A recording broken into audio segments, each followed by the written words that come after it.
আসসালামু আলাইকুম। বিবিসি আন্তর্জাতিক বিশ্ব সংবাদে আপনাকে স্বাগত। শুরুতে সংবাদ শিরোনাম, পরে বিস্তারিত। বাংলাদেশের সর্বশেষ গুরুত্বপূর্ণ আপডেট সংবাদে আপনাকে স্বাগত। শুরুতেই সংবাদ শিরোনাম, পরে বিস্তারিত। প্রথমেই জানাবো, সিলেটে পাথরের পর বালুখেকোর থাবা।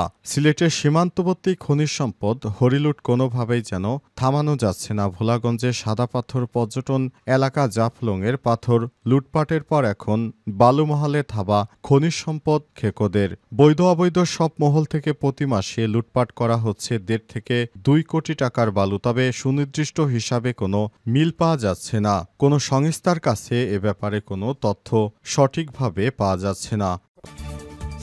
এরপর জানাবো, কৃষক দল সম্পাদক বাবুলের মুক্তির দাবিতে রাজধানীতে বিক্ষোভ মিছিল। জাতীয়তাবাদী কৃষক দলের সাধারণ সম্পাদক শহীদুল ইসলাম বাবুলের সাজা প্রত্যাহার এবং নিঃশর্ত মুক্তির দাবিতে রাজধানীতে বিক্ষোভ মিছিল অনুষ্ঠিত হয়েছে। আজ রাজধানীর ফার্মগেট এলাকায় সাবেক ছাত্রদল নেতার ব্যানারে এই মিছিল অনুষ্ঠিত হয়। এদিকে রোহিঙ্গা সমস্যা সমাধানে জাতিসংঘের কনফারেন্সে সুনির্দিষ্ট পথ নির্দেশিকা হবে বললেন প্রধান উপদেষ্টা।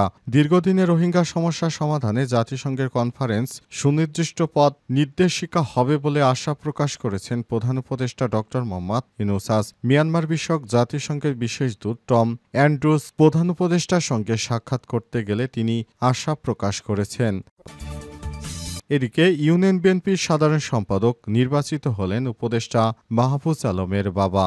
লক্ষ্মীপুরের রামগঞ্জ উপজেলা ইছাপুর ইউনিয়ন বিএনপির সাধারণ সম্পাদক পদে নির্বাচিত হয়েছেন অন্তর্বর্তীকালীন সরকারের উপদেষ্টা মাহফুজ আলমের বাবা।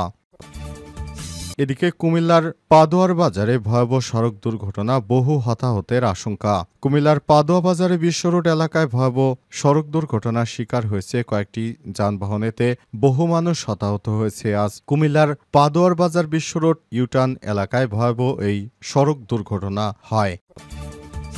এবং সর্বশেষ জানাবো, কলম্বিয়ায় ভয়াবহ গেরিলা হামলা, ড্রোন দিয়ে হেলিকপ্টার ভূপাতিত, 12 পুলিশ সহ নিহত 18। কলম্বিয়ায় 2টি পৃথক গেরিলা হামলায় অন্তত 18 জন নিহত এবং 60 জনের বেশি আহত হয়েছে। আজ কয়েক দশকের মধ্যে সবথেকে ভয়াবহ এই হামলায় দেশটির নাজুক শান্তি প্রক্রিয়াকে নতুন করে হুমকির মুখে ফেলেছে। প্রিয় দর্শক, এতক্ষণ শুনছিলেন সংবাদ শিরোনাম, এবারে বিস্তারিত।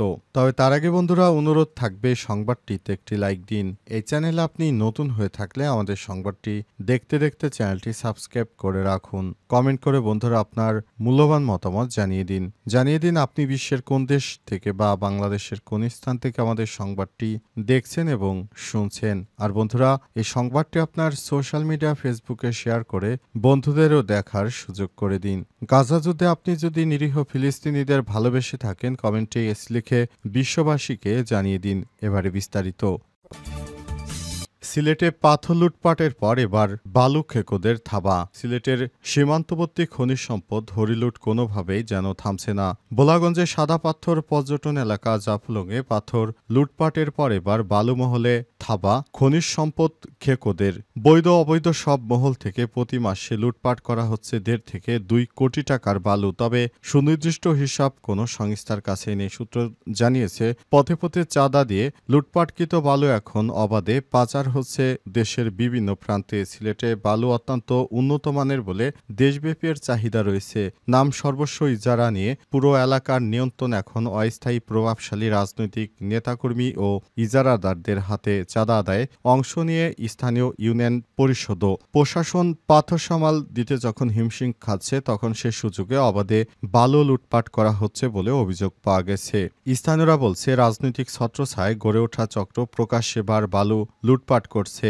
মাঝে মধ্যে প্রশাসন অভিযান চালালেও কার্যকর উদ্যোগ নেওয়া হচ্ছে না। এতে প্রাকৃতিক ভারসাম্য ও পর্যটন কেন্দ্রগুলোর অস্তিত্ব হুমকির মুখে পড়েছে। ফ্যাসিবাদী আওয়ামী লীগের আমলেই সিলেটের বিভিন্ন পাথর কোয়ারি ও বালুমহল লুটপাট করা হয়েছে। প্রভাবশালী মন্ত্রী এমপিদের অনুগত লোকজনের সব নিয়ন্ত্রণ করায় সাধারণ মানুষ কোনো প্রশ্ন তুলতে পারেনি। সাবেক প্রবাসী বৈদেশিক কল্যাণ মন্ত্রী ইমরান আহমেদের আশীর্বাদ পুষ্ট কোম্পানিগঞ্জের শামীম আহমেদ, পাথরকেকো শামীম এবং গোয়াইনঘাটের কয়েকজন আওয়ামী লীগ নেতার নিয়ন্ত্রণে ছিল লুটপাটের সিন্ডিকেট এবং বিএনপি নেতাকর্মীরা সরাসরি জড়িত। 2013 সালে পাথর কেয়ারি হিসেবে গেজেটভুক্ত করা হয় শ্রীপুরকে। এতে ধীরে ধীরে শ্রীপুর থেকে বালু উত্তোলনের ফলে স্বরূপ প্রভাব পড়তে থাকে দেশজুড়ে। বিএনপির কৃষক দল সম্পাদক বাবুলের মুক্তির দাবিতে রাজধানীতে বিক্ষোভ মিছিল।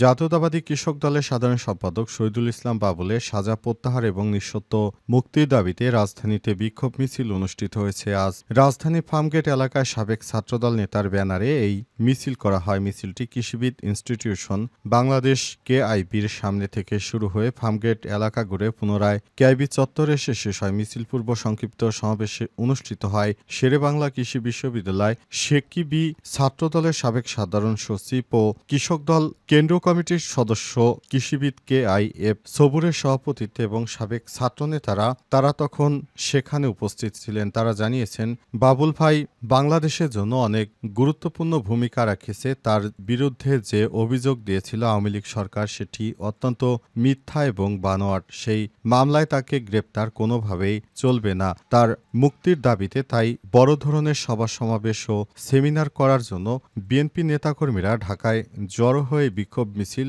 সম্পন্ন করেছে। অনুষ্ঠানে তারা জানিয়েছে শহীদুল ভাইকে যেন খুব দ্রুত সময়ের মধ্যে ছেড়ে দেওয়া হয় এবং নতুন করে যেন একটি বিচার প্রক্রিয়া চালু হয় বিষয়টি নিশ্চিত করেছেন তারা। রোহিঙ্গা সমস্যা সমাধানে জাতিসংঘের কনফারেন্স সুনির্দিষ্ট পথ নির্দেশিকা হবে বললেন প্রধান উপদেষ্টা।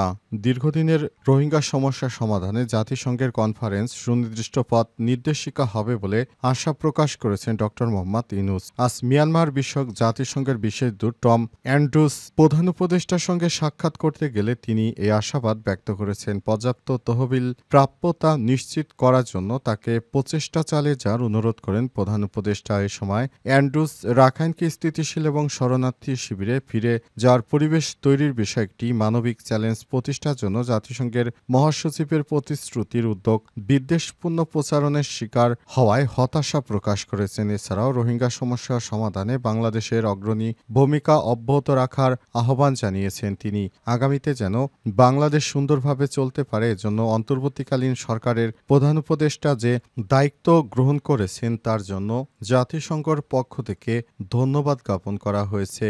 ধারণা করা হচ্ছে আগামীতে বাংলাদেশ আরও ভালো অবস্থানে যেতে পারবে, কারণ যুক্তরাষ্ট্র থেকে বাংলাদেশকে শুল্কের পরিমাণ কমিয়ে দেওয়া হয়েছে। সুতরাং নতুন বাংলাদেশের স্বপ্ন এবার বাস্তবায়ন হবে এবং অন্তর্বর্তীকালীন সরকারের প্রধান উপদেষ্টা প্রফেসর ড মোহাম্মদ ইউনূস বাংলাদেশটাকে ভালো অবস্থানে নিয়ে যেতে পারবেন। ইউনিয়ন বিএনপির সাধারণ সম্পাদক নির্বাচিত হলেন উপদেষ্টা মাহফুজের বাবা। লক্ষ্মীপুর রামগঞ্জ উপজেলার ইসাপুর ইউনিয়ন বিএনপির সাধারণ সম্পাদক পদে নির্বাচিত হয়েছেন অন্তর্বর্তীকালীন সরকারের উপদেষ্টা মাহফুজ আলমের বাবা আজিজুর রহমান বাচ্চু। সদস্যদের ভোটের মাধ্যমে তিনি এই পদে নির্বাচিত হন। এর আগেও তিনি ইসাপুর ইউনিয়ন বিএনপির সহ সভাপতি ছিলেন। বিকেলে ইসাপুর ইউনিয়নের শ্রীরামপুর উচ্চ বিদ্যালয়ে ভোট গ্রহণ হয়। 453 জন ভোটার ভোট দেন।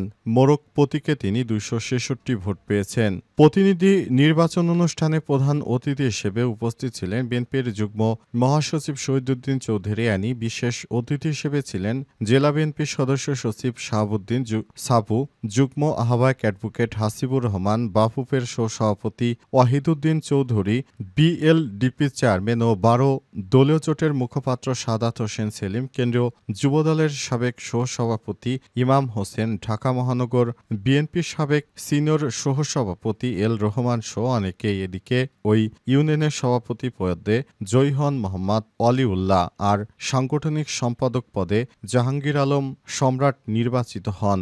অন্তর্বর্তীকালীন সরকারের প্রধান উপদেষ্টা দায়িত্ব গ্রহণের পর থেকে দেশজুড়ে বিভিন্ন বিশৃঙ্খল পরিস্থিতি তিনি শক্ত হাতে দমন করতে পারেননি। তাই দেশজুড়ে এখনও অনাকাঙ্ক্ষিত বিভিন্ন ঘটনা ঘটছে।